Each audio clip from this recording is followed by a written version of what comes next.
You know that feeling when everything seems too perfect, when the stars align so perfectly that you start wondering when the other shoe's going to drop? That's exactly where I find myself right now as I'm sitting here watching the Lakers dominate this season with a performance that honestly feels like something out of a fantasy league. I'm talking about a reality that seemed impossible just months ago, and yet here we are, living it every single night. But before I dive into what's really going on behind the scenes, let me tell you something that might change how you see this entire season. Welcome back to Lakers News Fan Report. I'm your host, and today I'm bringing you the latest updates and the most critical analysis of what's happening with our beloved purple and gold. If you're passionate about this team like I am, you're in the right place, because we're about to unpack something massive. Make sure you stick around until the end, because what I'm about to reveal will have every single Lakers fan questioning everything we thought we knew about the season's trajectory. Let me paint you a picture of where we are right now. The Lakers are sitting at 19 wins and 7 losses. That's not just good, that's exceptional. We're talking about a team that's legitimate championship material, a squad that's making noise across the entire Western Conference.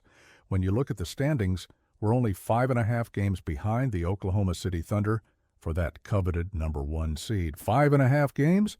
That's nothing in the grand scheme of an NBA season. We've got the firepower, we've got the momentum, and most importantly, we've got something that very few teams in the league can claim to have right now. But here's where things get interesting, and I need you to pay close attention because this is where the story really begins.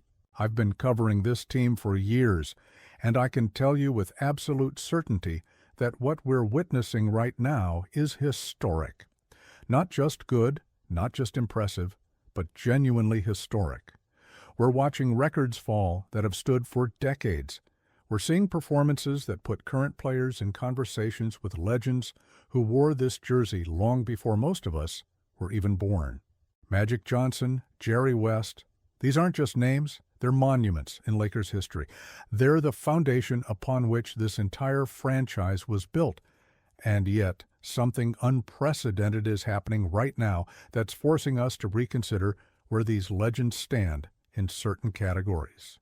I'm talking about offensive output that's rewriting the history books, consistency that's borderline supernatural, and a level of excellence that honestly makes you wonder how sustainable this really is.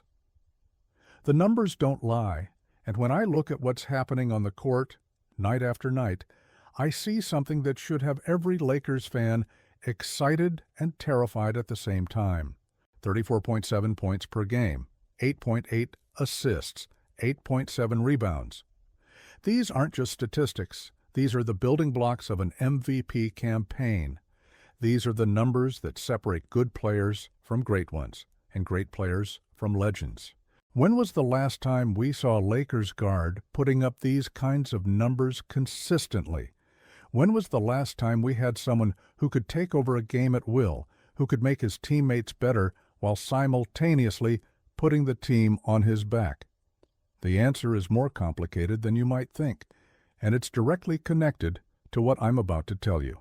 Just last Thursday, something happened that sent shockwaves through the basketball community. Against the Utah Jazz, we witnessed a performance that was nothing short of spectacular. 45 points, 14 assists.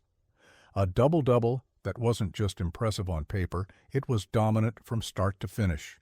It was the kind of game that makes highlights reels, that gets talked about for weeks, that cements legacies. But here's the kicker, and this is where history comes into play. With that performance, a new record was set. The most 45-point double-doubles by a point guard in Lakers history, more than Magic, more than Jerry West, more than any guard who's ever worn the purple and gold. Think about that for a second. We're talking about a franchise that's had some of the greatest basketball players to ever touch a court. And yet right now, in this moment, we're watching someone reach heights that even those legends couldn't achieve in this specific category. Now I know what you're thinking. Oh, what? This should be a celebration, right? This should be the moment where we all collectively lose our minds and start planning the championship parade route. And don't get me wrong, part of me is absolutely thrilled about what's happening. I watch these games, and I feel that same excitement I felt as a kid watching this team compete for titles. But as someone who's been around this league long enough, as someone who's seen how quickly things can change in professional basketball, I can't help but notice certain patterns emerging. I can't help but see signs that maybe, just maybe, this perfect scenario we're living in might not last as long as we hope. Here's where I need to be completely transparent with you. The MVP race is heating up, and our guy is right there in the thick of it. According to the latest rankings, he's sitting at number 3, trailing only Shai Gilgeous-Alexander and Nikola Jokic. Third place in the MVP race while leading a team to 19-7. That's incredible. That's the kind of season that players dream about, that franchises build around, that fans remember for generations. But here's the reality that nobody wants to talk about. Being in the MVP conversation, performing at this level, breaking records left and right, all of that comes with attention. And attention in today's NBA means something very specific. It means other organizations are watching. It means agents are calculating. It means that the status quo, no matter how perfect it seems, is always just one conversation away from changing completely. I've been doing this long enough to recognize when something feels off. It's not about doom and gloom. It's about reading between the lines and understanding how this business works. When a player is performing at an MVP level, when they're rewriting franchise history, when they're doing things that even the legends couldn't do, there are always consequences. Sometimes those consequences are positive, championship rings and statue unveilings. But sometimes, and this is the part that keeps me up at night, those consequences involve difficult decisions. Decisions about fit, about timeline, about maximizing value both for the player and the organization. Decisions that fans don't want to hear about, but that happen every single season across the league. Let me be crystal clear about something. Right now, at this very moment, we have a legitimate chance at winning it all. The pieces are in place. The record speaks for itself. We're 5.5 games back from the top seed with plenty of basketball left to play. In a perfect world, and I mean genuinely perfect, we're looking at a scenario where this incredible run continues straight through June, where we're celebrating championship number 18, where our star is hoisting both the Larry O'Brien Trophy and the MVP award. That's the dream. That's what we're all hoping for. That's what keeps me watching every single game with the same passion I had 20 years ago. But I wouldn't be doing my job if I didn't address the elephant in the room. I wouldn't be serving you, the loyal fans who tune into this channel for honest analysis, if I just fed you sunshine and rainbows without acknowledging the reality of modern NBA dynamics. So here it is, the moment you've been waiting for, the reason I asked you to stick around. There are whispers, and I want to emphasize that these are just whispers at this stage, but there are conversations happening that suggest this perfect situation we're enjoying might be more fragile than we'd like to admit. I'm hearing things that indicate not everyone is convinced this is a long-term arrangement. I'm seeing signs that, despite the success, despite the historic performances, despite everything going right on the court, there might be complications brewing beneath the surface. Now, before anyone panics, let me provide some context. This is a 26-year-old superstar in his absolute prime. This is someone who's already a 5-time All-Star, who's proven he can perform at the highest level, who's showing the basketball world exactly what he's capable of accomplishing. When you have a player like that, when you have someone performing at this level, you have to understand that their market value is astronomical. You have to understand that every single team in this league would love to have this caliber of player leading their franchise. And you have to understand that in professional sports, loyalty is wonderful, but it's not always the deciding factor when major decisions need to be made. The question that's starting to circulate, and this is where things get really interesting, is about long-term commitment. It's about whether this marriage between player and franchise is built to last, or if we're watching something more temporary, something that's spectacular in the moment, but potentially fleeting. I'm not saying there's a done deal. I'm not saying anything is imminent. But what I am saying is that the conversation has shifted from, look at what we have, to, how long can we keep this?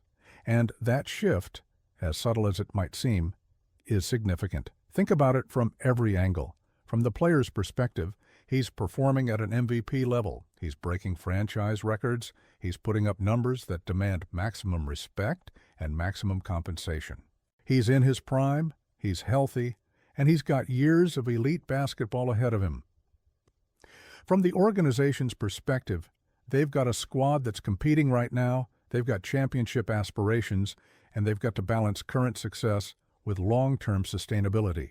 These are the kinds of factors that create complex situations, the kinds of situations that don't always have fairy tale endings. I want to emphasize something crucial here. I'm optimistic about this team. I believe in what we're building. I think we have the pieces to make a serious championship run this season.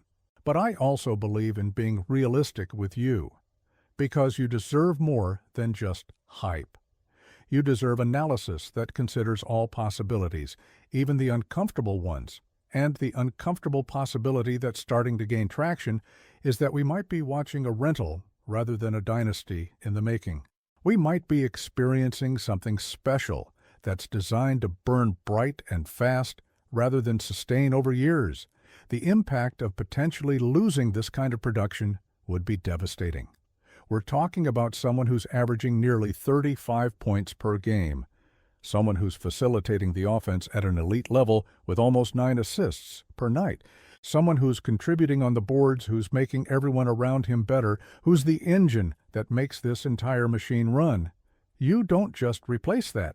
You can't just plug in another player and expect the same results. That's not how basketball works. That's not how championship teams are built. And that's exactly why this situation is so delicate, so important, and so worthy of serious discussion. Now, I've been around long enough to know that situations like this can go multiple directions. Maybe I'm reading too much into things.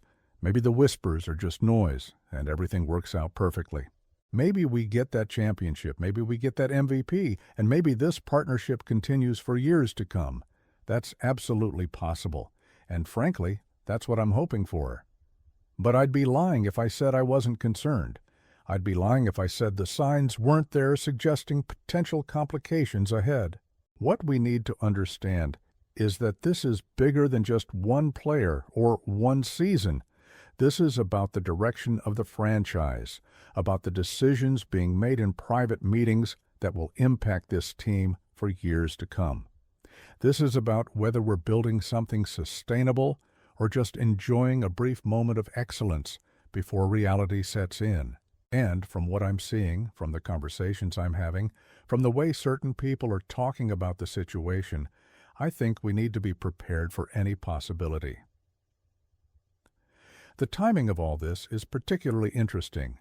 We're in the middle of a season where everything is clicking. We're winning games. We're climbing the standings. We're looking like legitimate title contenders. This should be the time where everyone is locked in, where everyone is focused solely on the present and not worried about the future. But that's not always how it works in professional sports. Sometimes the success itself creates questions. Sometimes performing at an elite level opens doors that were previously closed. Sometimes the best thing that can happen on the court leads to the most complicated situations off it. I want you to consider the broader picture here. We're watching history being made. We're watching records fall that have stood for decades. We're watching a level of individual excellence that this franchise hasn't seen in a very long time. But with that excellence comes scrutiny. With that success comes attention. And with that attention comes decisions that need to be made about the future. These aren't easy decisions. These aren't black and white scenarios where the right answer is obvious. These are complex situations involving multiple parties, multiple interests, and multiple possible outcomes. As I look ahead to the rest of this season, I see two distinct possibilities playing out. In one scenario, we continue this incredible run. We make a deep playoff push, maybe even bring home championship number 18, and everyone is so thrilled with the success that any questions about the future get pushed aside. In that scenario, we're celebrating rather than speculating, and this entire conversation becomes a footnote about a weird moment in the middle of a championship season. I'd love nothing more than for that to be our reality. In the other scenario, and this is the one that concerns me, the questions that are being asked right now don't go away. They get louder. They become more persistent. And eventually, they lead to decisions that change the trajectory of this franchise in ways we're not prepared for. The reality is that we're in unprecedented territory here. When was the last time a Lakers guard put up these kinds of numbers while breaking franchise records held by literal legends?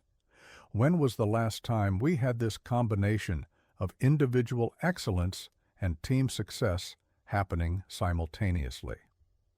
The answer is that it's rare, incredibly rare, and that rarity itself creates complications.